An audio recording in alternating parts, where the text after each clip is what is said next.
우리 예배로의 부름으로 2017년 11월 5일 예배 하나님께 드리도록 하겠습니다. 우리가 하나님을 예배할 수 있는 것은 우리가 하나님을 먼저 찾았기 때문이 아니라 하나님께서 그분의 구속의 언약 가운데에 우리들을 불러주셨기 때문입니다. 이 시간 시편 34편 1절에서 3절 말씀 선포하면 아멘으로 화답하시면서 자리에서 일어나심으로 하나님께 드리는 예배를 시작하도록 하겠습니다. 내가 여호와를 항상 송축하며 내 입술로 항상 주를 찬송하리이다. 내 영혼이 여호와를 자랑하리니 공고한 자들이 이를 듣고 기뻐하리로다. 나와 함께 여호와를 광대하시다 하며 함께 그의 이름을 높이세. 아멘. 기원입니다. 하나님의 백성들이 하나님의 언약에 기대어 하나님께 도움을 요청하면 하나님께서 이 예배 가운데에 하나님의 백성들에게 복 주시겠다라는 선언입니다. 베드로전서 1장 2절 말씀 선포하도록 하겠습니다. 하나님 아버지의 미리 하심을 따라 성령이 거룩하게 하심으로 순종함과 예수 그리스도의 핏부림을 얻기 위하여 택하심을 받은 자들에게 편지하노니 은혜와 평강이 너희에게 더욱 많을지어다. 아멘. 우리 찬송 2장으로 하나님을 찬송합시다. 찬송가 2장입니다.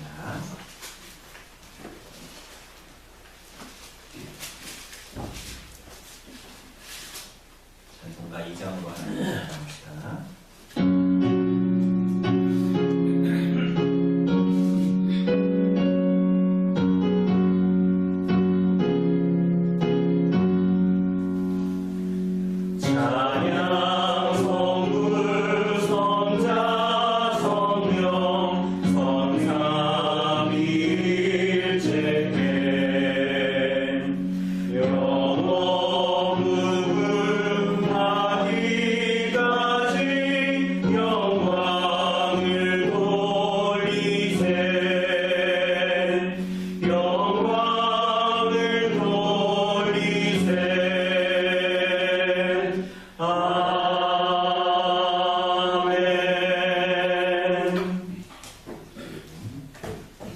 사도신경은 삼위일체의 하나님에 대한 우리들의 신앙의 고백을 요약해 놓습니다. 이 시간 우리들의 신앙을 함께 고백하겠습니다.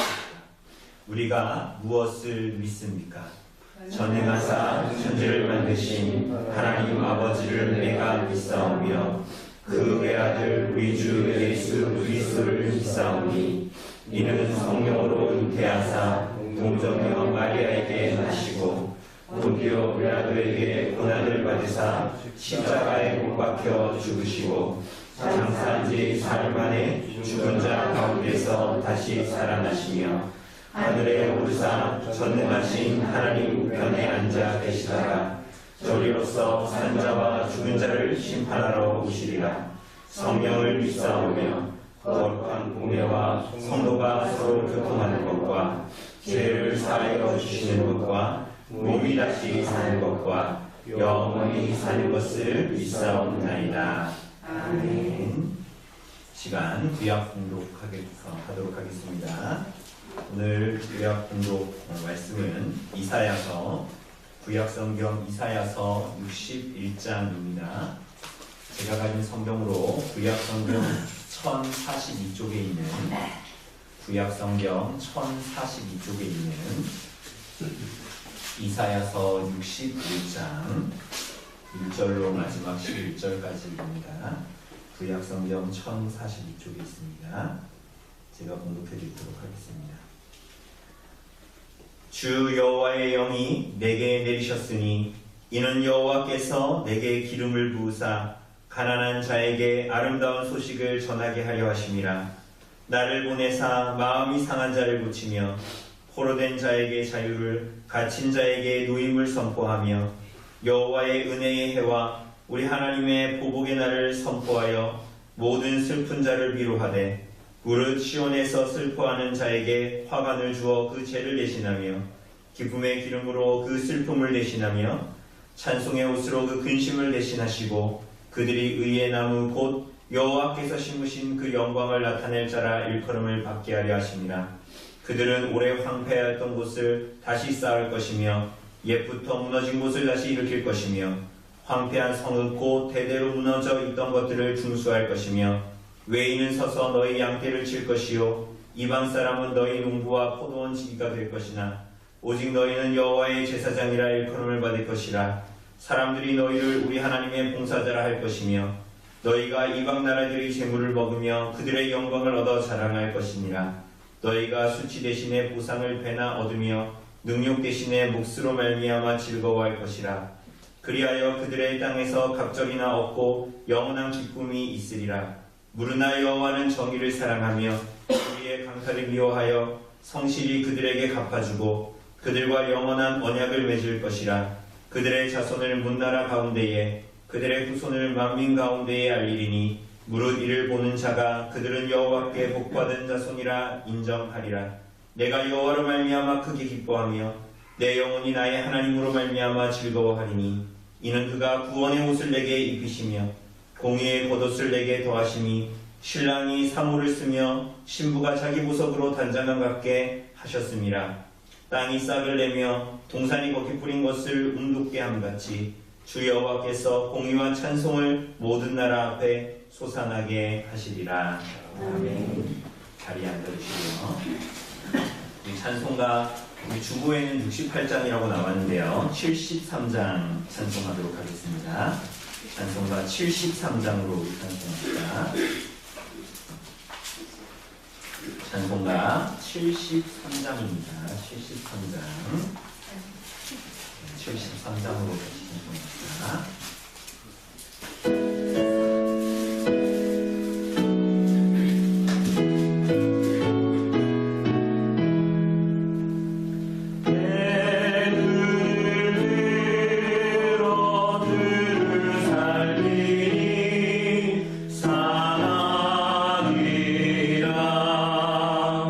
날 돕는 구원 어디서 오나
표지 맨 뒤에 있는 십계명 참조해 주시기를 바랍니다.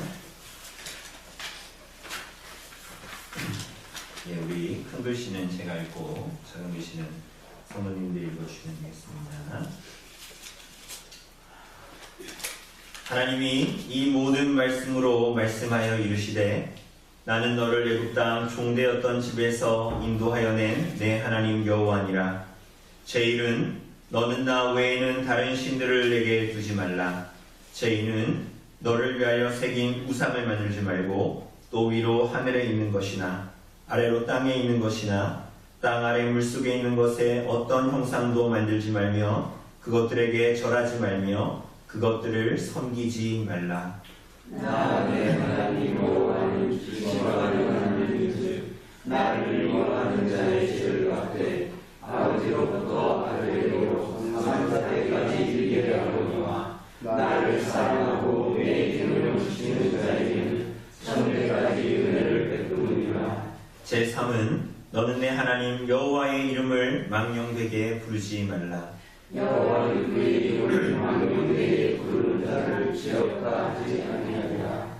제4는 안식일을 기억하여 거룩하게 지키라. 여세 동안은 힘써 내 모든 일을 할 것이나 일곱째 날은 내 하나님 여호와의 안식인즉 너나 내 아들이나 내 딸이나 내 남종이나 내 여종이나 내 가축이나 내 문안의 모든 기가로 아무 일도 하지 말라.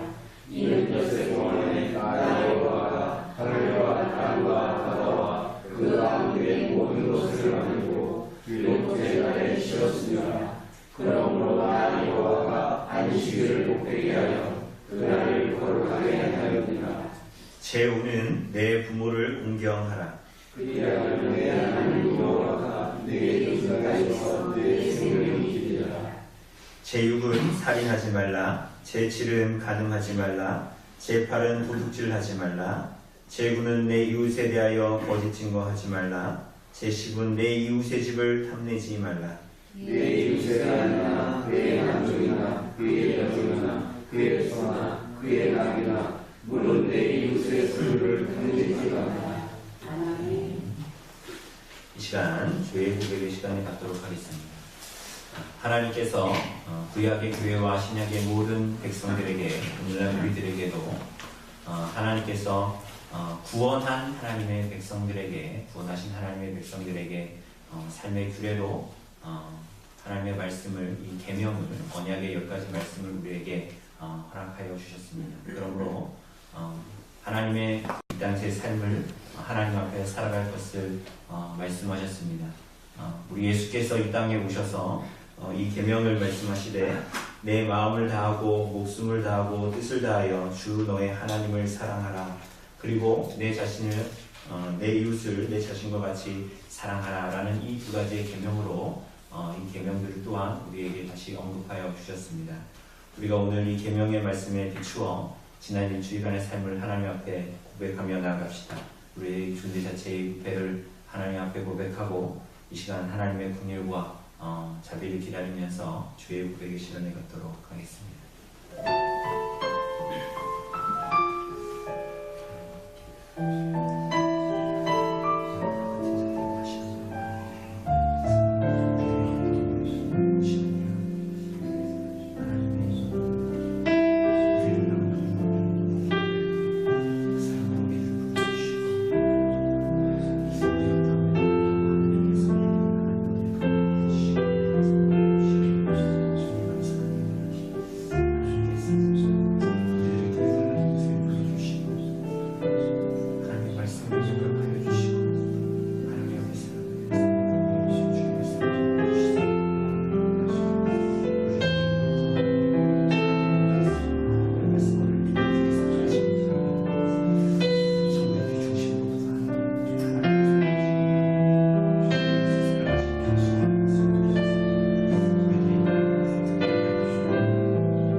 그러므로 이제 그리스도 예수 안에 있는 자에게는 결코 정죄함이 없나니 이는 그리스도 예수 안에 있는 생명의 성령의 법이 죄와 사망의 법에서 너를 해방하였습니다.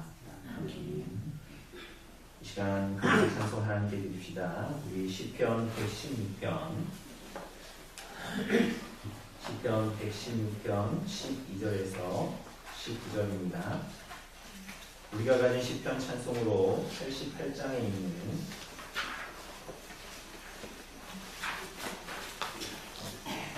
우리가 가진 시편 찬송 88장에 있는 시편 116편 12에서 19절 같이 찬송하도록 하겠습니다.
거룩하시며 우리들의 주관자이신 하나님, 풍성한 열매와 은혜로 복을 내려주시니 하나님께 감사와 영광을 올립니다. 농부가 1년 동안 수고하여 얻은 열매로 감사하며 하나님께 나아가듯 주님의 자녀들인 우리들에게도 하나님과 소통하며 나아갈 수 있도록 예배의 자리로 불러주심을 감사드립니다. 사랑의 하나님, 하나님은 저희들에게 주신 것이 너무나 많습니다. 독생자 예수 그리스도를 우리를 위해 보내사 구원의 은혜를 베푸셨고, 또한 우리가 믿음 안에서 주님의 은혜와 사랑으로 살게 하십니다. 우리에게 주신 모든 것이 하나님으로부터 왔음을 고백합니다. 하나님은 우리에게 마음의 소출이 있게 하셨고 우리들의 삶 또한 풍성케 하셨습니다. 이제 얼마 남지 않은 2017년 주님의 베푸신 크고 작은 일들을 기억하며 감사드릴 수 있게 우리의 제대를 돌아보게 하시니 감사합니다.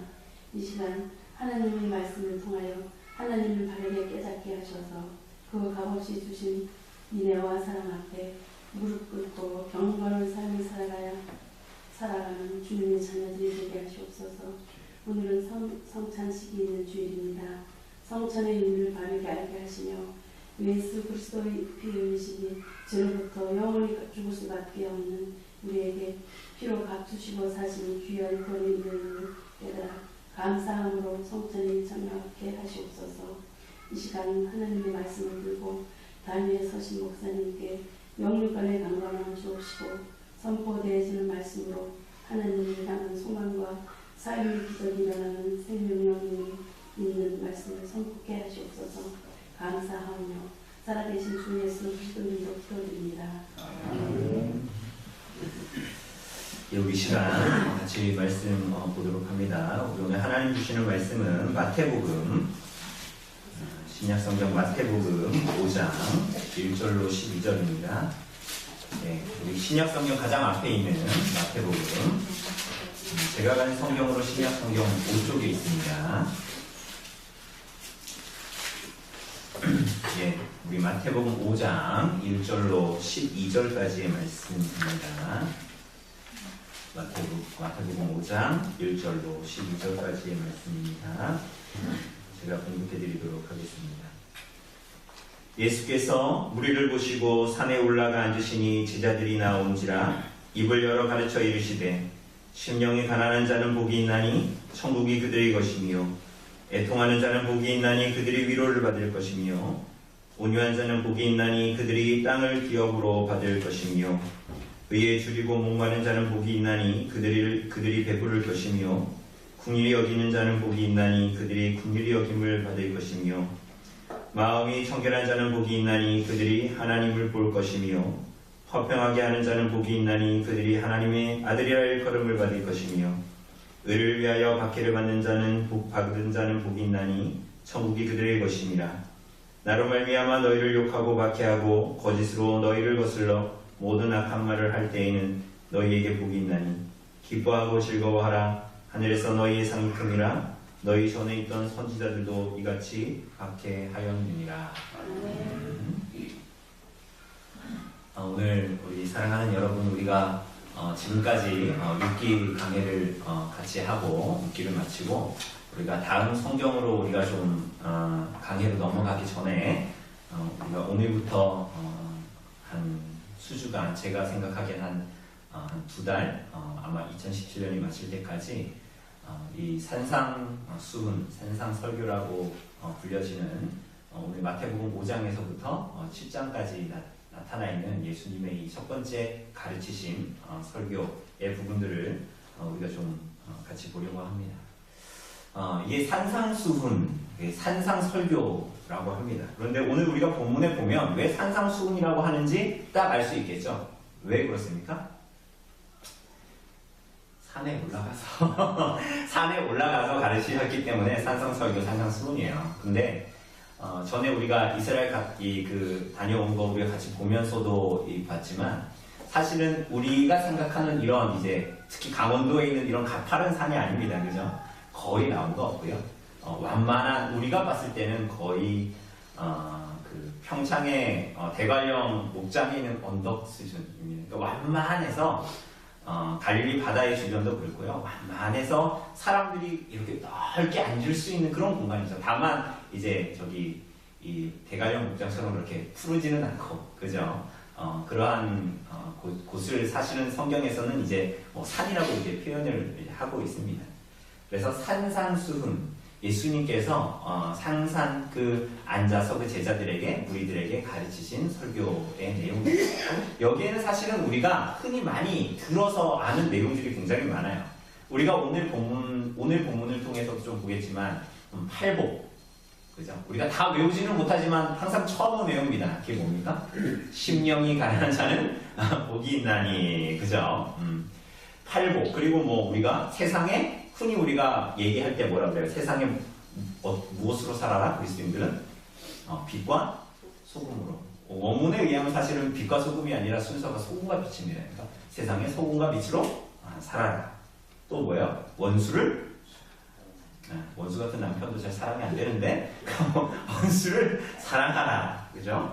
우리가 다 아는. 그리고 황금률. 그죠? 너가 대접받고 싶은 대로 남에게 대접하라. 그러니까 너가 대접받고 싶은 대로 남을 대접하라는 거죠. 황금률 등의, 사실은 교회 다니지 않아도 사람들이 아는 그런 교훈들이 많이 나옵니다. 그런데 우리가 이 본문들을 좀 살펴볼 때 주의하여 보아야 합니다. 왜냐하면 우리가 많은 경우에 이 본문들을 좀 제대로 가르침받지 못한 때문이기도 하고요.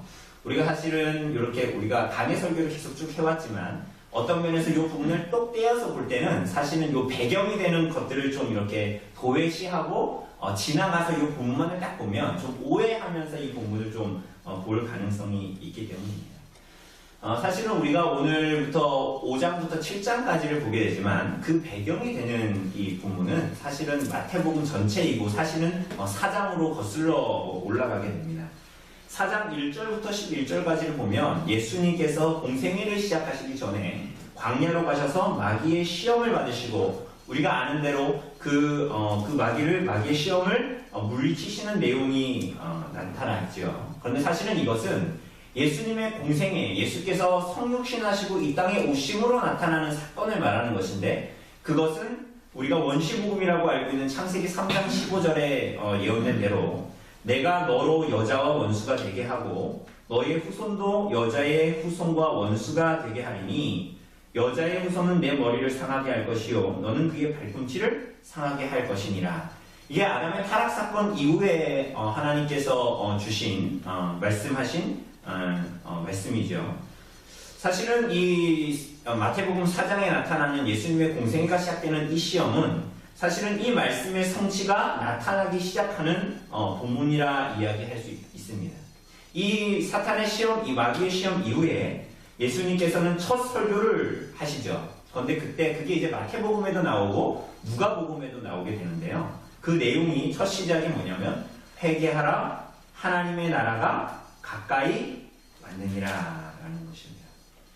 그러므로 이러한 배경을 가지고 있기 때문에 예수님의 산상수훈, 예수님의 첫 번째 가르침이라고 여겨지는 이 산상수훈의 주된 내용은 5장부터 7장까지의 모든 내용은 사실은 하나의 이 키워드로 하나의 핵심으로 딱 귀결됩니다. 그게 뭐냐면 하나님 나라예요. 천국, 하나님 나라. 우리가 오늘 팔복을 통해서도 보게 되겠지만 예수님의 이 첫 번 오셔서 처음 우리와 제자들에게 가르치신 내용이 하나님의 나라라는 것은 굉장히 큰 의미를 가지고 있습니다.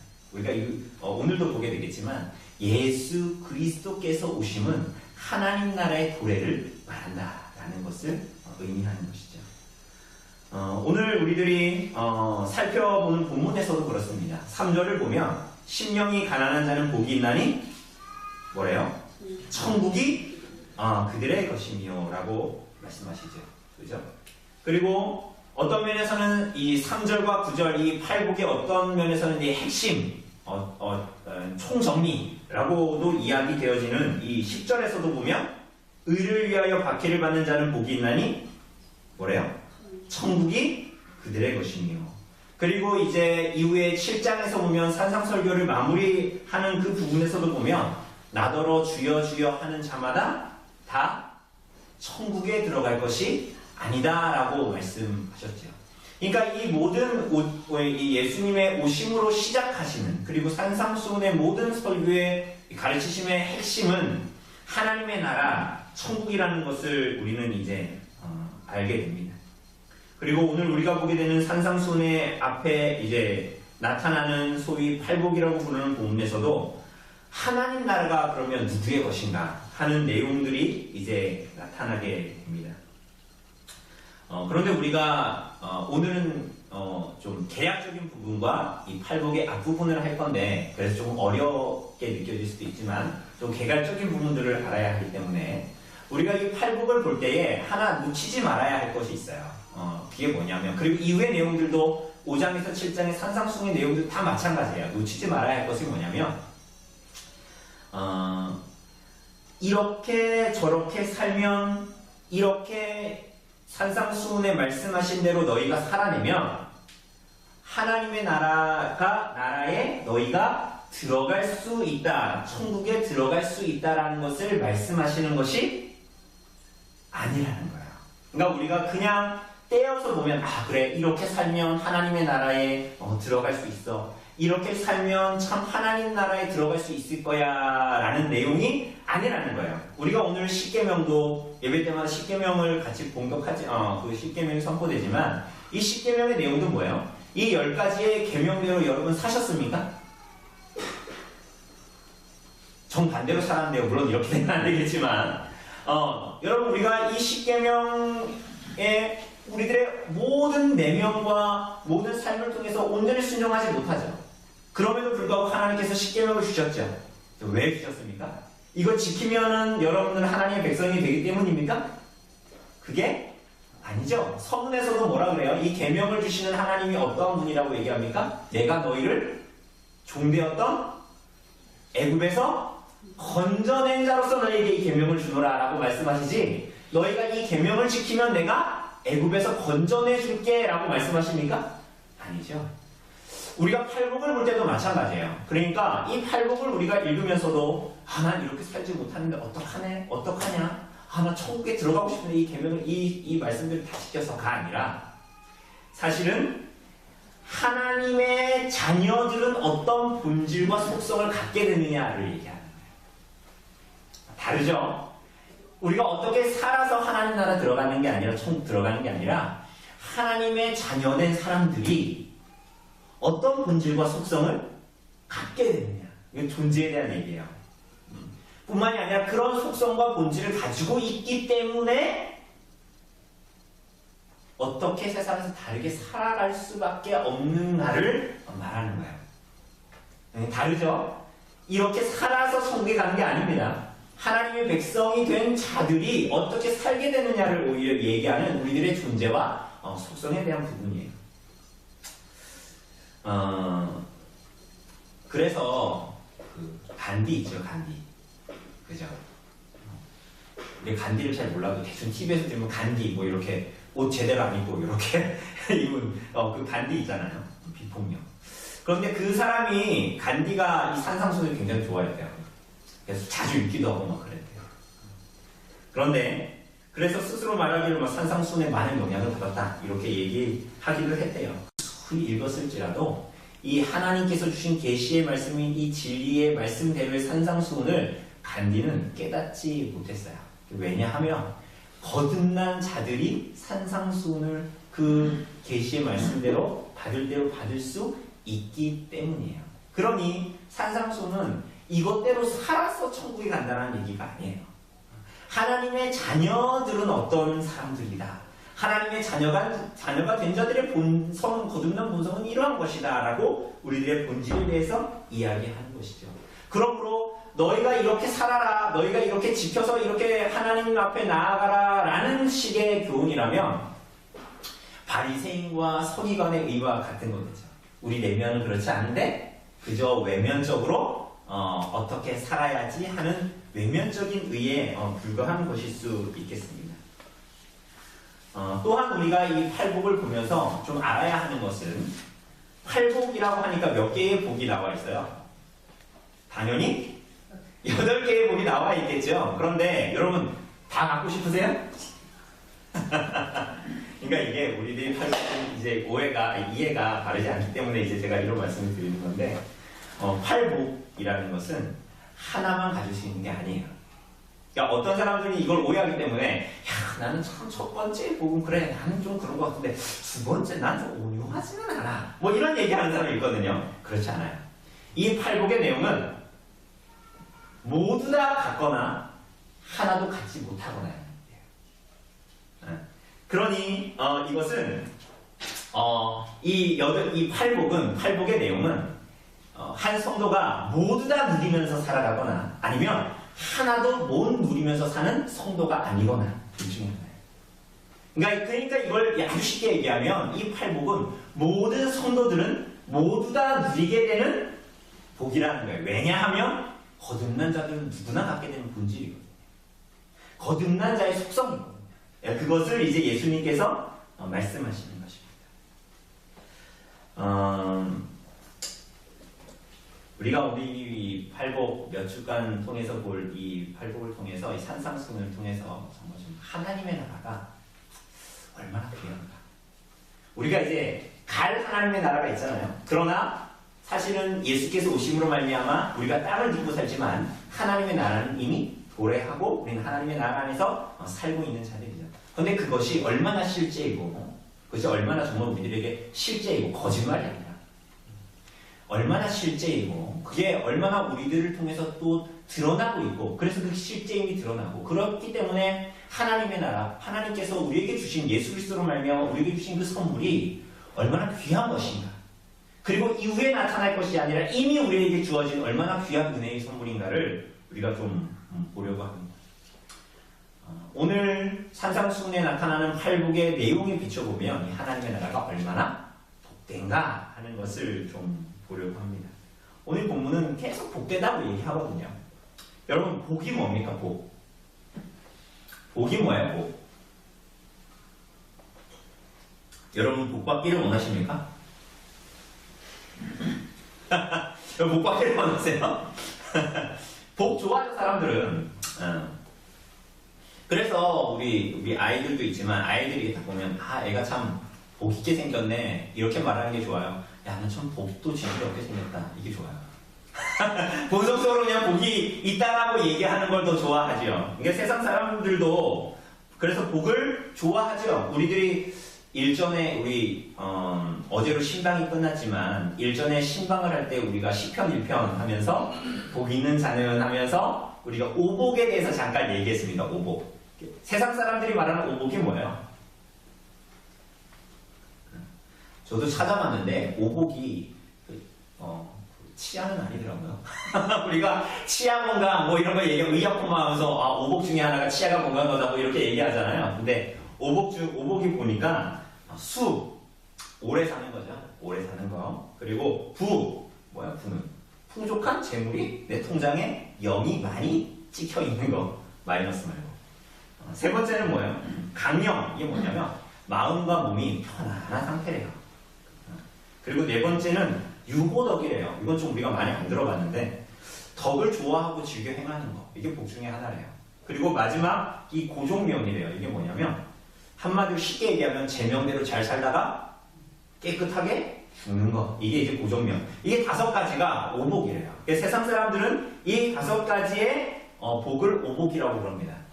여러분 우리는 이러한 복들을 구해야 할까요? 어떻게 해야 될까요? 사실 성도들은 이 세상에서 더 이상 받을 복이 없어요. 이게 무슨 얘기냐면 하나님을 알지 못하는 세상이 복이라고 말하는 것은 사실은 진정한 의미에서의 복이 아니고 하나님이 주시고자 하는 복은 그러한 종류의 복이 아니에요. 그래서 오히려 어떤 면으로 보자면 조금 강하게 얘기하자면 그러한 것들을 달라고 메어다니는 사람들 또는 간증이라고 얘기하면서 그럴듯한 이름을 붙이지만 그것을 추구하는 사람들 그것은 사실 2가지 중에 하나예요. 사실 우리에게 주어진 영원한 복을 충분히 알고 누리지를 못하거나 혹은 그것을 하찮은 것으로 여기거나 아니면 구약의 이스라엘 백성들이 그러했던 것처럼 여호와도 섬기고 바알도 섬겼던 그들의 그 신앙의 취지는 뭐였어요? 근본은 내가 하나님도 섬기고 돈도 섬긴다는 의미였죠. 그러니 사실은 세상에서 하나님을 믿노라 하지만 사실은 세상의 욕심과 자기 욕망과 자기 확장에 열중하는 사람일 가능성이 굉장히 많죠. 여러분 그런 의미에서 보자면 조국교회가 흔히 행하고 있는 이제 18년이 되면 또 하겠죠. 신년맞이 축복 대성회 그죠? 이제 11월이 있으면 뭐가 있습니까? 수능이 있죠. 수험생을 위한 기도회. 그리고 요즘에 이제 내년이죠. 평창 동계올림픽 개최성 기도회. 그러니까 이런 것들은 부끄러운 거예요. 부끄러운지 모르고 그 일들을 행하는 거예요. 그러니까 이방인들이 구해야 되는 것을 구하는 것이에요. 그러니까 참 부끄러운지 모르면서 그렇게 하는 거죠. 이게 수치스러운 거예요. 수치스러운 걸 수치스러운지 모르죠. 사랑하는 여러분, 그렇다면 그런 것들이 우리가 구해야 될 복이 여러분과 제가 구해야 할 복이 정말 아니라면 그렇다면 정말 예수 그리스도를 통해서 하나님이 주시고자 하는 이 복이 무엇일까요? 그러니까 무엇보다도 이 복이 어디로부터 오는 걸까요? 어디로부터? 사실은 하나님께서 아브라함을 부르면서 창세기 12장에 보면 하나님께서 아브라함을 부르시고 약속하시죠. 뭐라 그러세요? 너가 복의 뭐가 될 거다? 근원이 될 거다. 그러면서 너로 큰 민족을 이루고 내 이름을 창대케 할 것이며 너는 복의 근원이 될 것이다. 땅의 모든 족속으로 하여금 바로 너를 통해 내 안에서 복을 얻게 하리라 라고 말씀하셨습니다. 그런데 이 복은 아브라함의 혈통을 통해서 나타나실 누구를 향하고 있는 거예요? 예수 그리스도로 말미암은 복이 아브라함이 그 복의 근원이 될 거라는 것을 말씀하시고 있는 것이죠. 그럼 이 복은 결국은 그리스도로 말미암아 주시는 이 복이라는 것을 우리는 먼저 알아야 하는 것입니다.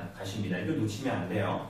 그런데 본문을 보면 우리가 이미 읽었지만 이 본문이 복되지가 않다라는 게 문제인 거예요. 그러니까 우리들의 눈에 보기에 이게 복돼 보이지가 않는 거예요. 그 복돼 보이지 않죠? 본문을 보니까 뭐라 그래요? 그냥 가난한 것도 정말 싫은데 뭐라 그래요?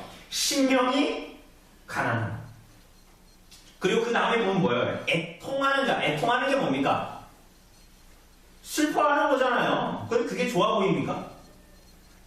그리고 10절에 보니까 6절에 보니까 줄이고 목마른 거.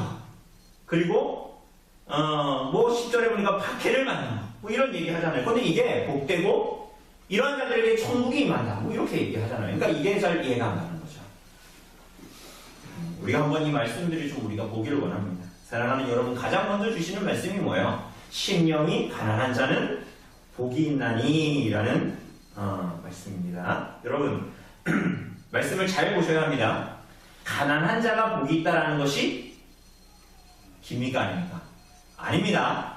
통장에 돈이 없는 사람이 복이 있는 것이 아닙니다. 그러니까 교회 역사에 보면 그래서 굉장히 이제 가난한 삶, 청빈의 삶을 막 추구하면서 그렇게 살았던 수도사들도 있었어요. 그런데 본문은 뭐라고 얘기하냐면 가난한 자 복이 있나니. 이 가난하다라는 말은 구걸하다라는 뜻인데 여기서 이 가난하다라는 말 자체는 뭐냐면 모든 것을 다 잃어버리고 비참하게 된 자.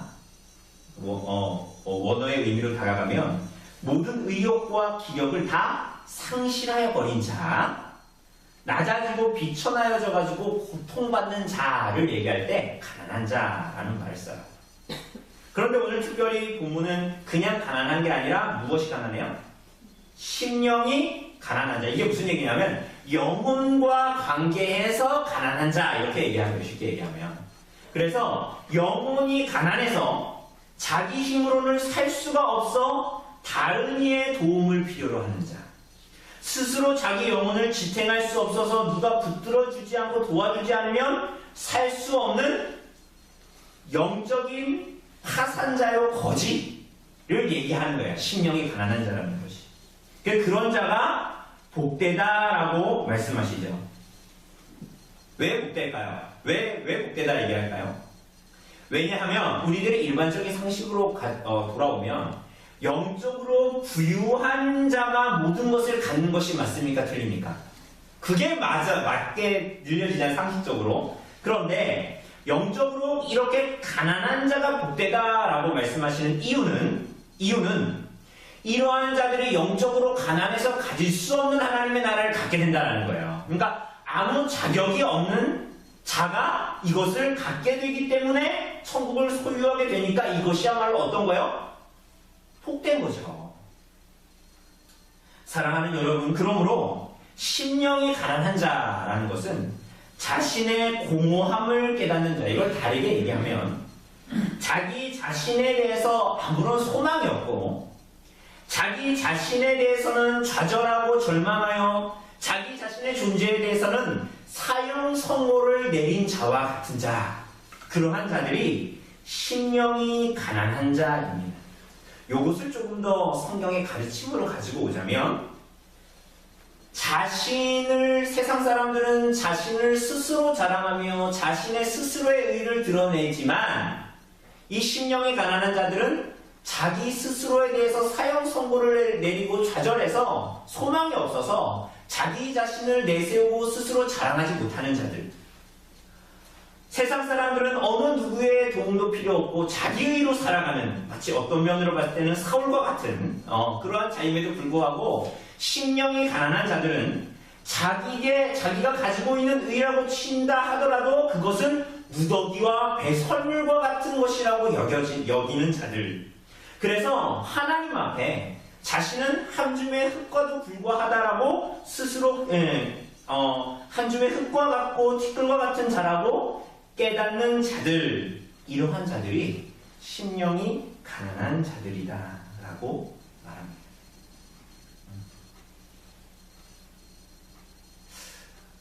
우리가 전에 공부했던 칼빈의 5대 신조 중에 첫 번째가 전적인 타락, 전적인 부패를 얘기하잖아요. 전적인 부패는 뭘 얘기합니까? 우리가 하나님을 찾을 수도 없고 구할 수도 없고 내가 구원을 받아야 된다라는 필요성조차도 내 안에 있다라는 거예요, 없다라는 거예요, 원래? 없다. 하나님을 찾을 수도 없고 구할 수도 없어요. 그것은 우리들의 실존이기도 했습니다. 그죠? 여러분들 가운데에 여러분들이 태어나면서부터 하나님을 먼저 구한 사람이 있습니까? 내가 정말 구원이 필요해서 내가 먼저 그리스도를 찾으면서 구했던 사람들이 이 가운데 있습니까? 아무도 없지요. 우리들은 하나님을 찾을 수도 부를 수도 불러야 될 필요성조차도 어떤 면에서 느끼지 못했던 사람들이에요. 그죠? 그런데 우리가 하나님의 은혜로 그리스도를 알고 나니 우리가 어떠한 자임이 확연히 드러났던 거죠. 마치 어둠 가운데 있을 때는 나의 더러움을 몰랐는데 빛을 알고 조명 가운데 가까이 가보니 내 이에 고춧가루 같은 걸 알게 되고 내 얼굴이 까맣다는 걸 알게 된 것과 같은 그러한 자들의 상태를 심령이 가난한 자라고 이야기하고 있는 것입니다. 자기 자신에 대해서는 하나님을 향해서 사형 선고를 내린 자, 아무런 소망이 없는 자, 좌절한 자를 얘기합니다. 그런데 중요한 것은 이러한 팔복이 하나하나 끊어져 있지 않다라는 거예요. 4절에 보면 뭐라 그래요? 어떤 자? 애통하는 자가 복이 있다. 그러니까 슬퍼하는 자가 복이 있대요. 여러분 슬퍼하는 자가 복이 있습니까? 세상 사람들이 그렇게 얘기합니까? 아니죠. 그런데 오늘 성경은 3절의 말씀과 연하여 애통하는 자가 복이 있다라는 거예요. 결국 죽은 자를 위해서 슬퍼하듯 통곡하는 이 애통은 자기 자신의 이러한 영적인 가난을 슬퍼하는 것을 말하는 거예요. 어디서 볼 수 있을까요? 누가복음 18장에 보면 바리새인과 세리의 비유가 나오죠. 그런데 세리의 기도를 잘 보면 세리가 어떻게 기도합니까? 막 바리새인은 하나님 앞에 나가서 손을 탁 내밀면서 내가 일에 영식 금식하며 내가 하나님께 이렇게 헌신하며 나아갑니다. 이런 식으로 막 기도하잖아요. 얼굴 탁 들고. 그런데 이 세리는 어떻게 합니까? 멀리 서서 감히 눈을 들어 하늘을 쳐다보지 못하고 다만 가슴을 치며 이르되 뭐라 그래요? 하나님이여 불쌍히 여기소서 나는 죄인이었습니다. 하는 자신의 죄를 뉘우치는 자의 그것과 같습니다. 세리가 이렇게 기도했던 이유는 뭐예요? 하나님 앞에 자신의 죄됨을 알았던 거예요.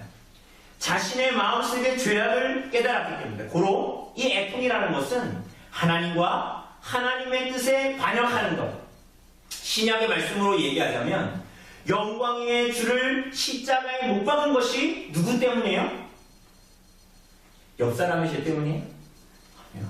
나의 죄 때문이라는 것을 고통스럽게 깨닫는 슬픔인 거야. 그래서 이 땅을 살아가는 성도들은 남의 죄 때문에 슬퍼하는 것이 아니에요. 날마다 나를 바라보면서 애통하고 슬퍼하는 거예요. 눈물 흘리는 자. 여기서 애통하는 자는 복이 있나니 이렇게 얘기했습니다. 여러분, 애통한 자는 복이 있나니 이렇게 했습니까? 애통하는 자는. 이것은 원문에도 그대로 그렇게 되어져 있어요. 과거에 애통했던 자가 복이 있다는 게 아니에요. 이 애통은 과거에도 그러했고 지금도 현재까지 이어지는 애통을 말하는 거예요. 그래서 애통하는 자는 복이 나니 오늘 지금 계속적인 경험을 얘기하는 거예요. 그러므로 이것은 하나님 앞에 회심한 자가, 하나님 앞에 거듭난 자가, 회심한 자가 어떠한 삶을 살아가는지를 잘 보여주는 거예요. 하나님을 알면 할수록 알아가면 알아갈수록 하나님의 계시의 말씀이 환해지면 비추어질수록 어떤 면에서는 우리들의 매일매일의 삶이 하루하루 지나갈수록 하나님 앞에 갈 날이 하루하루 가까워오기 때문에 참 영광스럽고 기쁨일 수 있어요. 그러나 그 빛 자체이시고 그 본체이신 하나님 앞에 나아갈수록, 하나님을 알아갈수록 나 자신이 어떠한 사람인지 알게 되는 거예요. 아까도 얘기했다시피 희미한 불에서는 잘 몰랐는데 밝은 빛 가운데 가면 나의 생김이 어떻고, 내 얼굴에는 희미한 거울빛에서는 보이지 않았던 내 얼굴의 기미와 점들과 주름이 하나하나 사사지 보이죠? 그것과 같이 빛이신 하나님을 알아갈수록, 우리 구주 예수 그리스도를 알아갈수록 우리들의 인생 속에서 애통하는 거예요. 왜? 내가 어떠한 자인지가 매일마다 더욱더 잘 보이는 거예요. 그래서 우리들의 인생을 어떻게 살아간다고요? 심령이 가난한 자로, 애통하는 자로 살아가는 거야. 오늘 사랑하는 성도 여러분 성도가 되어서 거듭나서 여러분의 삶을 살아갈 때 여러분 어떠했어요? 지금 어떠세요? 장로가 되고 집사가 되고 목사가 되니까 날마다 하나님 앞에 인생을 하고 살아갈수록 막 뿌듯해지고 얼굴을 하나님 앞에 들고 다니고 그렇게 하나님 앞에 떳떳해지던가요? 여러분 그렇지 않아요. 성경을 알아갈수록, 하나님을 알아가고 말씀을 알아갈수록, 하나님 앞에 우리들의 인생을 알아갈수록 무엇이 보이냐면 우리들 불신앙이 보이는 거예요. 내가 다 꺾였다고 생각했는데 불쑥불쑥 일어나는 나의 자만, 때로는 하나님 없어도 내가 살 것 같은 자기의, 자기 자랑. 하나님의 말씀은 이렇게 얘기하는데 그렇게 하지 않아도 괜찮을 것 같은 자기의, 제대로 보지 못하는 비참함, 냉담함, 다른 사람과 교회를 바라볼 때에 냉소적인으로 바라보는 것, 신앙의 열매가 없는 것, 때로는 신앙의 열매가 없음에도 불구하고 다른 사람의 신앙의 열매가 없다는 것은 잘 보이는데 사실은 자기의 신앙의 열매가 없다는 것은 보지 못하는 비참함. 이런 것들이 순간순간 깨달아지는 것이 사실은 우리들의 신앙의 생활이죠. 심령이 가난한 자, 애통한 자로 이 땅을 살아가게 되는 것이 참으로 거듭난 하나님의 자녀들이에요. 우리들이 다 잘 알고 있는, 한 번쯤은 들어봤을 교부 어거스틴, 아우구스티누스라고 하는 이 어거스틴이 죽기 전에 무엇을 읽어달라고 그랬어요? 우리가 상상하기에는 그렇게 훌륭한 사람은 내가 이제 달려갈 길을 다 가고 내가 이제 주님을 만날 날만 기다렸으면 찬송을 부르면서 좋을 것 같은데, 이 사람이 읽어달라고 했던 것은 시편의 참회의 시편이었어요. 내가 얼마나 하나님 앞에 비참한 자인가, 내가 얼마나 하나님 앞에 죄인인가, 내가 얼마나 하나님 앞에 나아가지 못할 자인가를 말하는 시편들이었어요. 사랑하는 여러분, 참으로 자신이 비참한 자이고 자격이 없는 자이고 애통할 수밖에 없는 자임을 아는 자들에게 복이 있다는 거예요. 왜냐하면 그들에게 주어질 수 없는, 주어지면 안 되는 위로가 주어지기 때문이죠. 사랑하는 여러분, 오늘 본문은 이어서 뭐라고 얘기합니까? 어떤 자가 또 복이 있다고요? 온유한 자가 복이 있어요. 근데 우리는 이걸 세상 사람들의 눈으로 보면 온유한 자는 딱 뭐가 생각나요? 심성이 착하고 순한 사람은 복이 있다. 이게 맞는 것 같죠? 우리 지난주에 우리 배우가 한 분이 불의의 사고로 돌아가셨잖아요. 근데 그 사람들을 오늘 뉴스에도, 오늘 신문에도 봐도, 인터넷 신문에도 봐도 그 사람을 추모하고 기억하는 사람들이 참 많더라고요. 저도 그랬는데. 근데 왜 그럴까요? 그 사람의 일생을 보면 참 선하고 착한 삶을 살고 그런 배우였다라는 것을 사람들이 다 얘기하면 그 사람을 기억하죠. 그러니까 사람들은 이 온유한 자는 복이 있다는 그래 맞다 라고 여겨지죠. 그런데 사실은 성경은 이 온유하다는 말을 그런 뜻으로 사용하고 있지가 않아요. 오히려 이 온유하다라는 말은 사실 시편 37편에서 가져온 거거든요.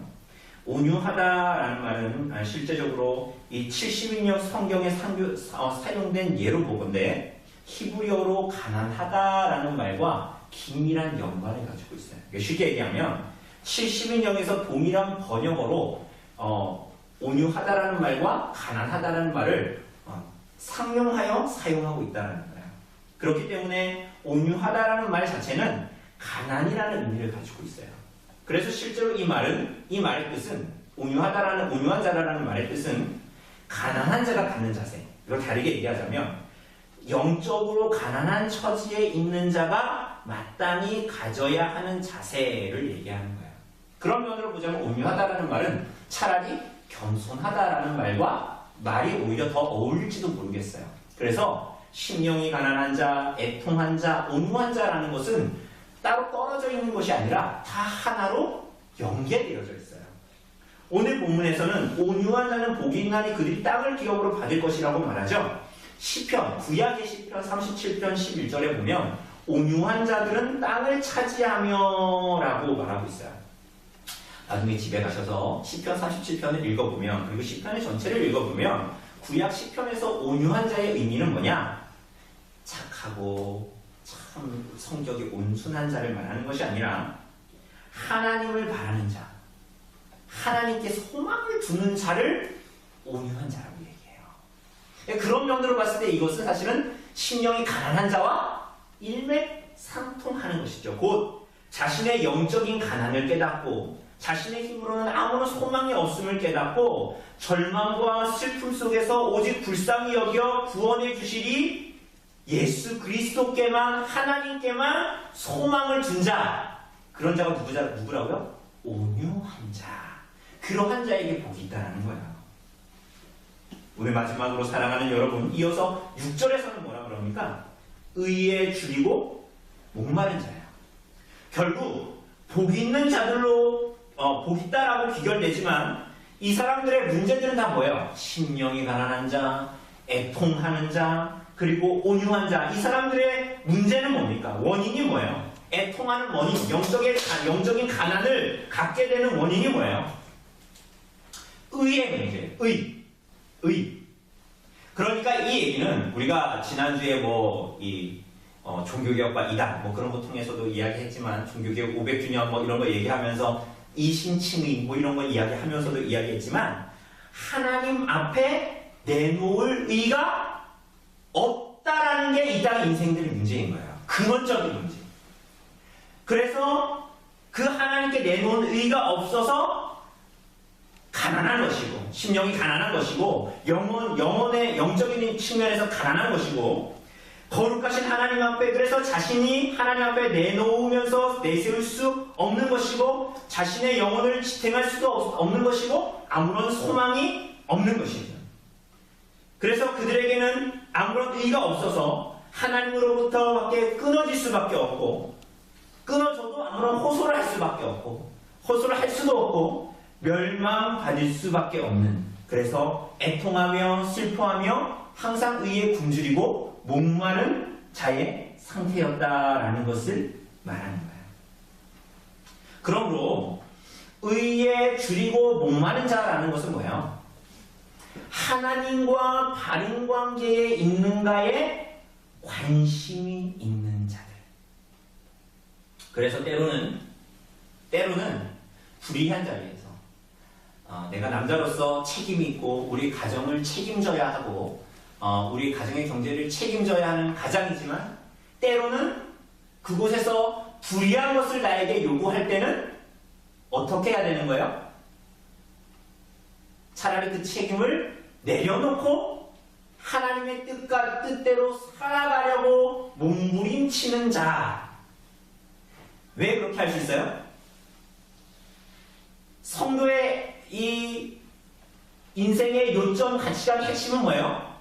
내가 이걸로 밥 벌어먹고 살 것인가가 아니란 말이에요. 뭐예요? 내가 하나님과 바른 관계에 있는가가 모든 성도의 핵심이에요. 이것을 잘 들으셔야 돼요.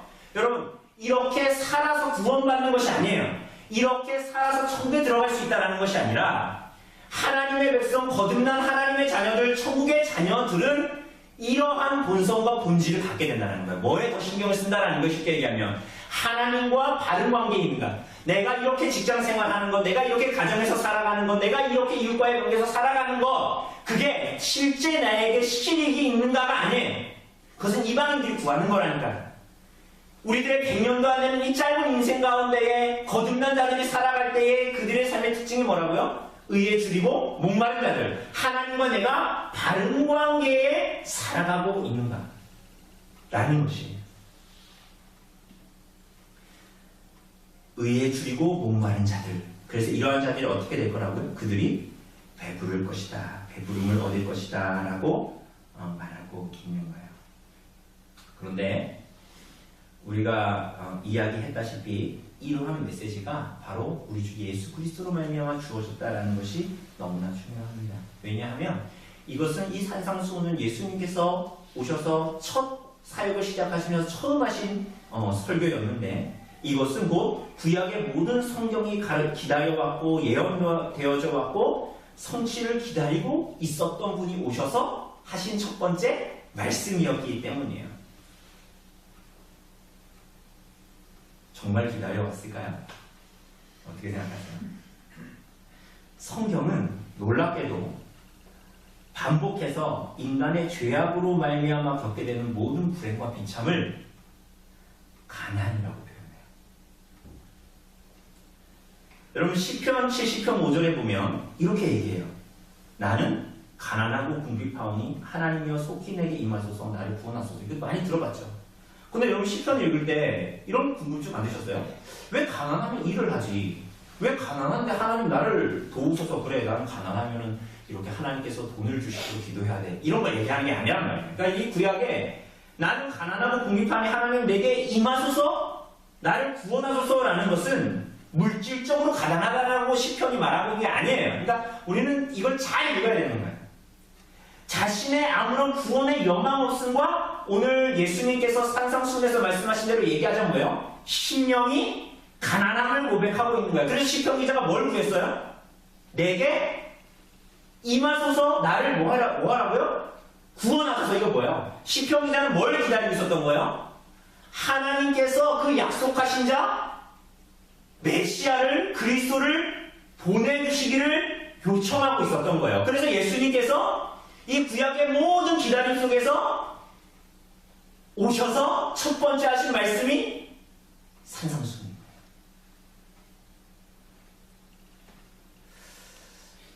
여러분 오늘 마태복음 본문과 동일한 본문을 싣고 있는 것이 누가복음이라고 얘기했습니다. 누가복음 6장인데 그 배경이 되는 것이 누가복음 4장입니다. 시험을 받으시고 예수님께서 나사렛 회당에 가서 말씀을 선포하시는데 그 말씀이 이사야서 61장이에요. 여러분 그런데 하나님께서 우리에게 은혜를 주시려니까 이렇게 은혜를 주시죠. 오늘 구약본도 우리는 뭐 짜놓고 그렇게 하는 것도 아닌데 오늘 우리가 순서가 구약본도 본문이 어디예요? 이사야서 61장이었어요. 여러분 이거 읽어보셨습니까? 오늘 제가 공독했지만 여러분 집에 가서 다시 한번 읽어보세요. 오늘 이 본문과 동일한 말씀을 해요.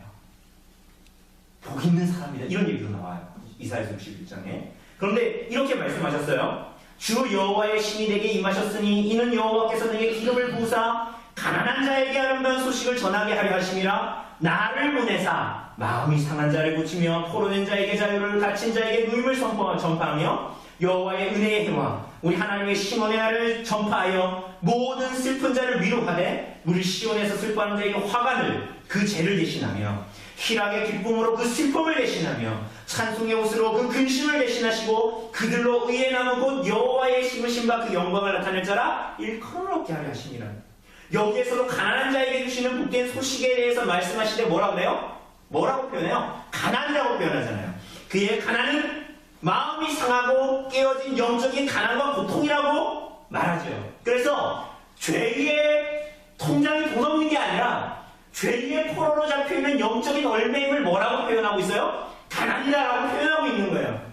그래서 그러한 자에게 주어지는 위로에 대해서 말하면서 그 위로는 이러한 가난한 자들로 하여금 무엇이 되게 하신대요?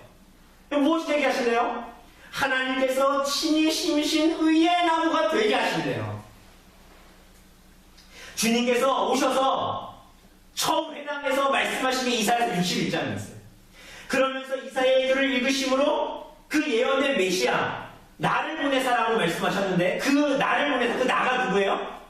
예수님이신 거예요. 메시아가 자신임심을 드러내시고 이 일을 이루시기 위해서 너희들의 가난을 위해서 내가 오셨다는 것을 예수께서 이사야서를 들어서 나타내신 거예요.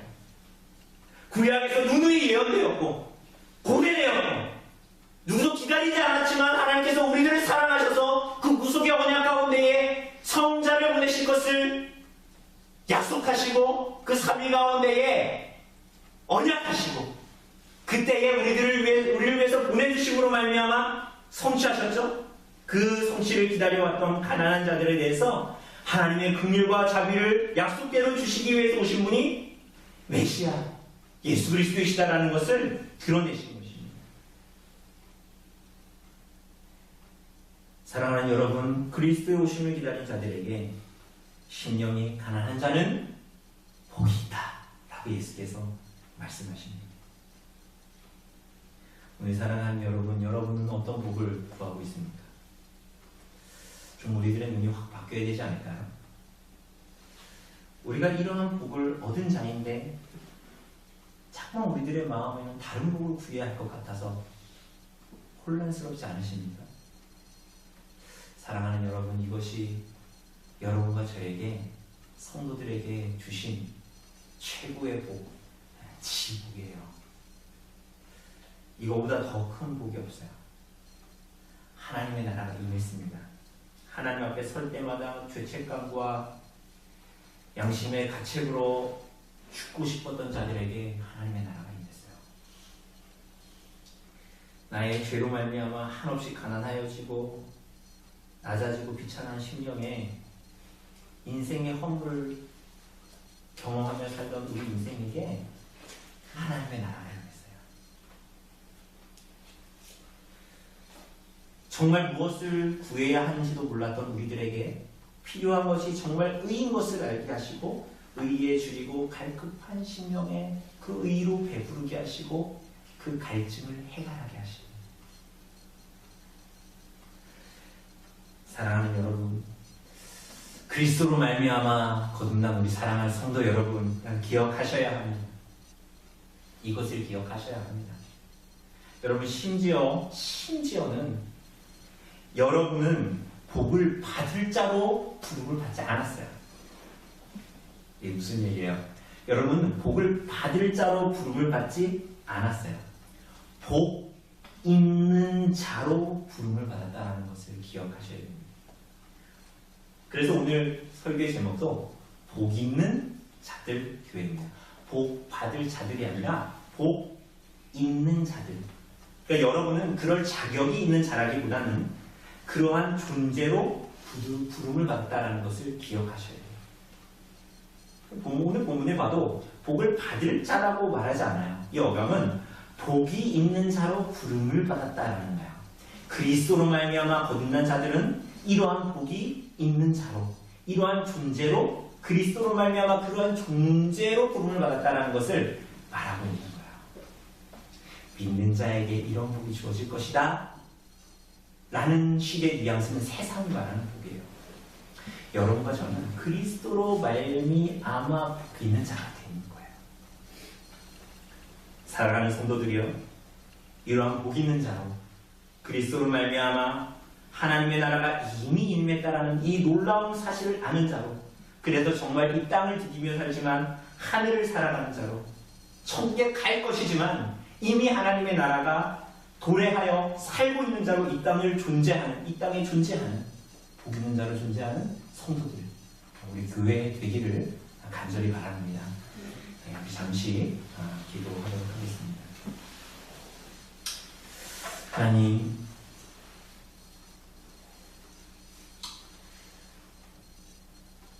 우리를 심령이 가난한 자, 애통한 자, 온유한 자, 의에 줄이고 목마른 자로 불러주시니 감사합니다.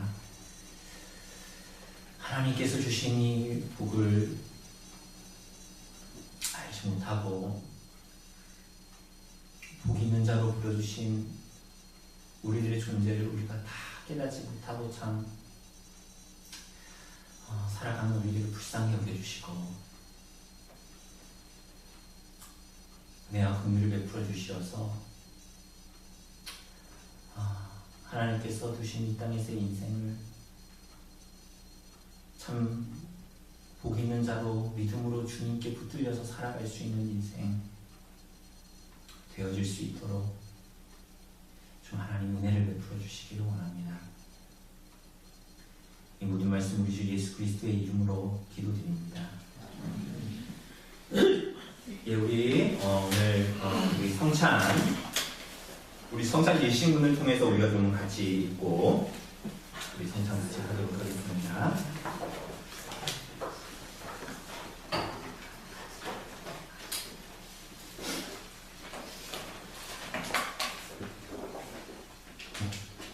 예, 우리 사랑하는 성도 여러분, 이 성찬은 주 예수께서 제정하여 주신 것인데 고린도전서 11장 23절에서 29절에서 사도 바울은 성찬 제정의 말씀을 우리에게 전하여 줍니다.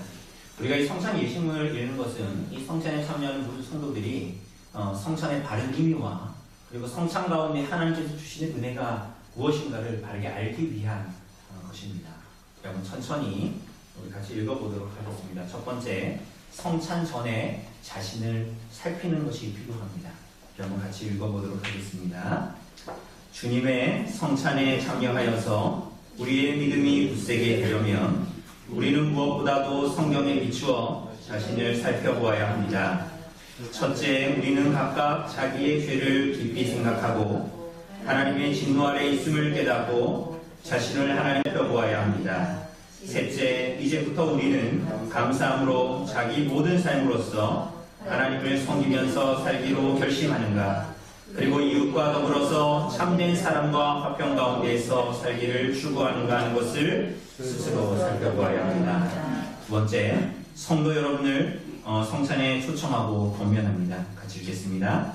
하나님의 은혜로 자기의 죄를 회개하고 자기의 불신앙에 대항하여서 싸우고 하나님의 모든 계명을 따라 살기를 간절히 소원하는 사람은 모두 하나님께서 그리스도의 거룩한 상에 분명히 받아주실 것입니다. 비록 죄와 약함이 우리의 뜻을 거슬러서 우리 안에 여전히 남아있지만 그것 때문에 하나님께서 우리를 은혜로 받아주시고 이 천국의 양식과 음료에 참여하기에 합당한 사람으로 여겨주심을 막을 수 없다고 굳게 확신할 수 있습니다. 그러나 자기의 죄에 대해서 진정으로 애통하지 않고 회개하지 않는 사람은 그리스도의 나라에 참여할 자리가 없음을 선언합니다. 우리는 그러한 사람들은 성찬에 참여하지 말 것을 공고합니다. 그렇지 않으면 그들에 대한 심판은 훨씬 더 무거워질 것입니다. 세 번째, 성찬의 목적은 그리스도를 기념하는 것입니다. 같이 읽겠습니다.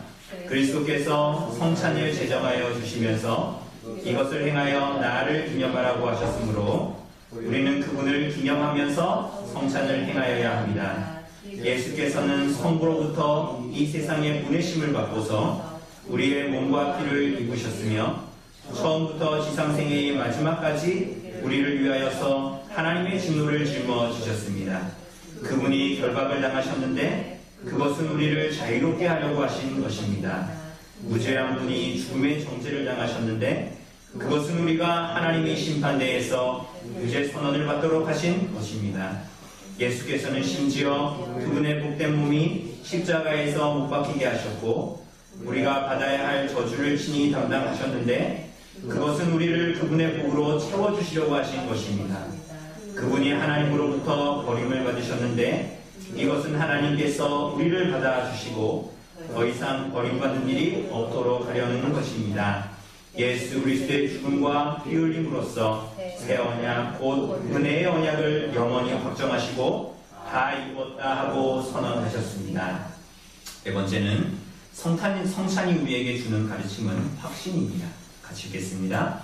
따라서 이 떡을 떼고 이 잔을 마실 때마다 우리를 향한 그리스도의 참된 사랑을 기억하고 확신합니다. 그분이 우리를 위하여 십자가에서 돌아가시고 피를 흘리신 것은 우리의 줄이고 목마른 영혼을 그분의 십자가에 달린 몸과 흘린 피로써 먹이고 마시게 하기 위함입니다. 이것은 우리가 그분을 기념하면서 이 떡을 먹고 잔을 마시는 것처럼 확실한 일입니다. 다섯 번째, 우리는 성찬으로 말미암아 참된 교제를 누리게 됩니다. 같이 읽겠습니다. 그리스도께서는 그분의 고난과 죽으심으로써 우리를 위하여 살려주는 영이 되셨습니다. 이 동일한 성령으로 우리는 그리스도와 연합되고 그분의 모든 은덕을 받습니다. 동일한 성령께서는 우리를 형제 사랑 가운데에서 한 몸의 지체들로 연합시키십니다. 따라서 참된 믿음으로 그리스도에게 접붙임을 받은 우리 모두는 한 몸을 이루며 이것을 말로만이 아니고 또한 우리의 행동으로도 나타내어 보여야 합니다. 여섯 번째 성찬은 그리스도의 오심을 기대하는 것입니다. 같이 읽겠습니다. 끝으로 그리스도께서는 다시 오실 때까지 그분의 만찬을 행하라고 명령하셨습니다. 우리는 주님의 상에서 주님께서 약속하신 풍요로운 기쁨을 미리 맛봅니다. 또한 우리는 주님께서 아버지의 나라에서 우리와 함께 새 포도주를 마실 어린 양의 혼인잔치를 소망합니다. 어린 양의 혼인기약이 다가오고 있으므로 함께 기뻐하고 그분에게 영광을 돌립시다. 이 모든 것을 받기 위하여서 잠시 기도합시다. 자비하신 하나님, 독생자를 우리들의 죄를 위한 제물로 주셔서 그분이 우리에게 양식과 음료가 되도록 하시고 영생으로 이끄심을 감사드립니다. 주의 성령께서 이 성찬에 우리의 마음에 역사하여 주셔서 이 성찬을 통하여 우리가 더 진실되게 하나님의 아들 예수 그리스도를 신뢰하게 하여 주시고 우리가 죄 가운데 살지 않고 그리스도께서 우리 안에 우리가 그분 안에 살게 하여 주시옵소서. 모든 말씀 우리 주 예수 그리스도의 이름으로 기도드립니다.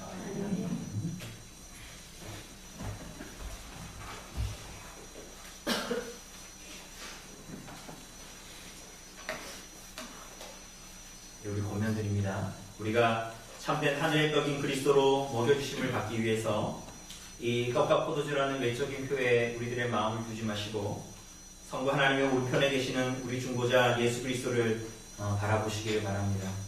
또한 이 시간 성찬에 참여하실 때에 성령께서 우리 영혼으로 하여금 그분의 몸과 피를 먹고 마시게 해주실 것을 의심치 마시고 이 성찬에 참여하여 주시고 그러므로 말미암아 성령께서 참으로 우리가 그리스도의 몸과 피를 먹고 마심으로 우리들의 믿음이 더욱더 확증되어지고 더욱더 성장하게 할 것을 의심치 말고 이 성찬에 참여해 주시기를 바랍니다. 우리 언별리 교회는 울타리 성찬을 합니다. 언별리 교회 회원으로서 세례 교인들만 이 성찬에 참석할 수 있습니다. 우리 언별리 교회 회원으로서 세례 교인들은 이 성찬상 앞으로 나와 주시기를 바랍니다.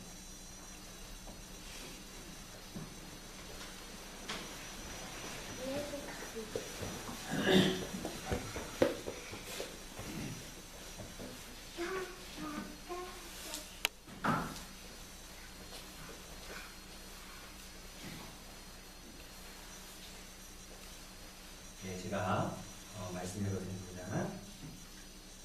내가 너희에게 전한 것은 주께 받은 것이니 곧 주 예수께서 잡히시던 밤에 떡을 가지사 축사하시고 되어 이르시되 이것은 너희를 위하는 내 몸이니 이것을 행하여 나를 기념하라 하시고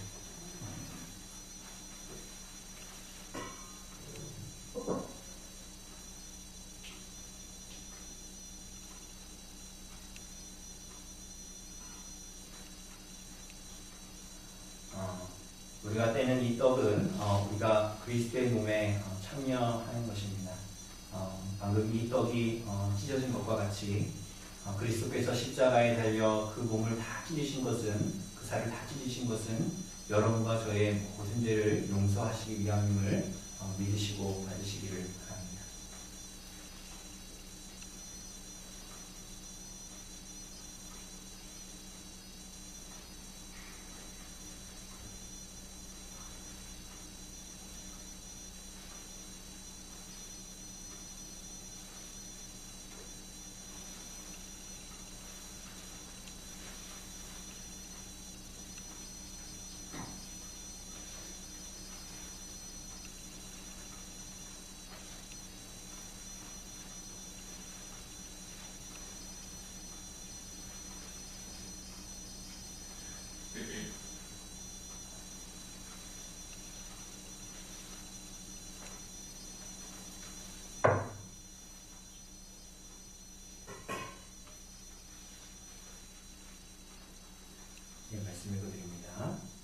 19회 또한 그와 같이 잔을 가지시고 이르시되 이 잔은 내 피로 세운 새 언약이니 이것을 행하여 마실 때마다 나를 기념하라 하셨으니 너희가 이 떡을 먹으며 이 잔을 마실 때마다 주의 죽으심을 그가 오실 때까지 전하는 것이니라.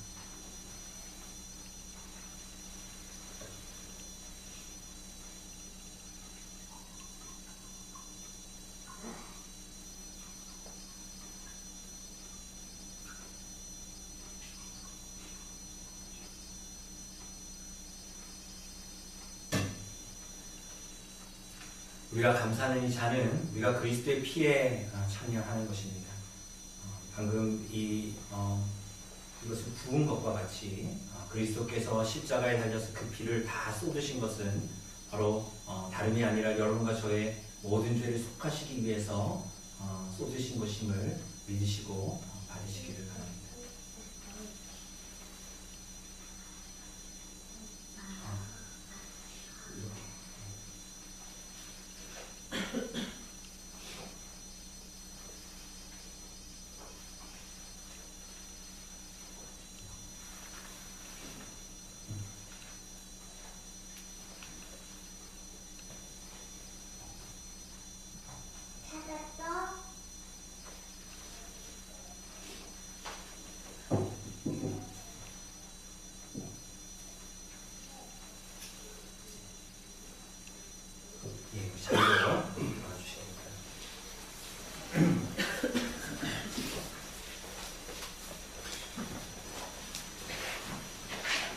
우리 감사의 기도 하나님께 드립시다. 자비로우신 하나님 아버지, 우리 주 예수 그리스도의 성찬의 상에 참여할 기회를 허락하여 주시니 감사합니다. 하나님, 우리의 믿음이 더욱더 굳세게 되고 감사의 열매를 맺게 하여 주시옵소서. 또한 우리의 모든 생활 가운데에 주님과 이웃을 참되게 사랑하게 하여 주시고 구주 오실 날을 간절히 기대하며 또한 아버지의 나라에서 포도나무의 열매를 우리와 함께 마시겠다라고 약속하신 것을 이 땅에 살아가는 우리들이 소망하며 이 땅을 살아갈 수 있도록 인도하여 주시옵소서. 모든 말씀 우리 주 예수 그리스도의 이름으로 기도드립니다.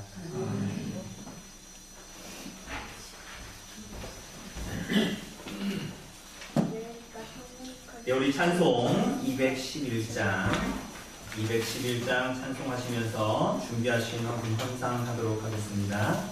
찬송가 211장입니다.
하나님 앞에 우리들의 삶을 드리는 고백으로 또 하나님께서 주신 모든 것들 가운데 구별하여 하나님께 드리며 나아가게 하시니 감사합니다. 하나님, 우리들의 드린 고백이 우리들의 삶 가운데에 살아있는 제사로 하나님께 드려질 수 있도록 하나님 도우시고 우리들의 모든 신경을 다하여 참되게 하나님께 우리들의 삶을 드리며 나아갈 수 있도록 인도하여 주시옵소서. 드린 모든 것들이 하나님의 나라와 그리스도의 복음을 위하여 사용될 수 있도록 또한 우리들에게 지혜를 허락하여 주시옵소서. 모든 말씀을 주 예수 그리스도의 이름으로 기도드립니다. 자리에서 일어나셔서 찬송가 635장으로 우리 찬송합시다. 찬송가 635장입니다.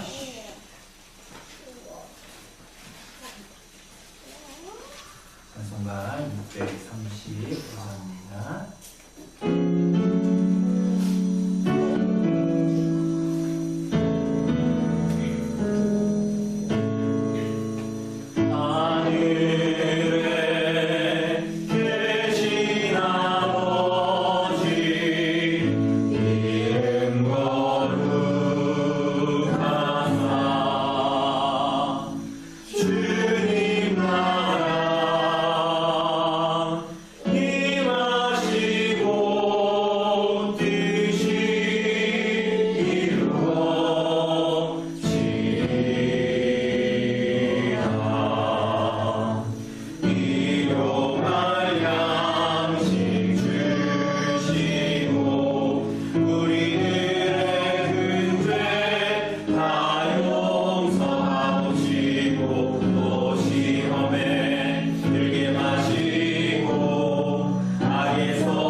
주 예수 그리스도의 은혜와 하나님의 사랑과 성령의 교통하심이 너희 무리와 함께 있을지어다. 아멘.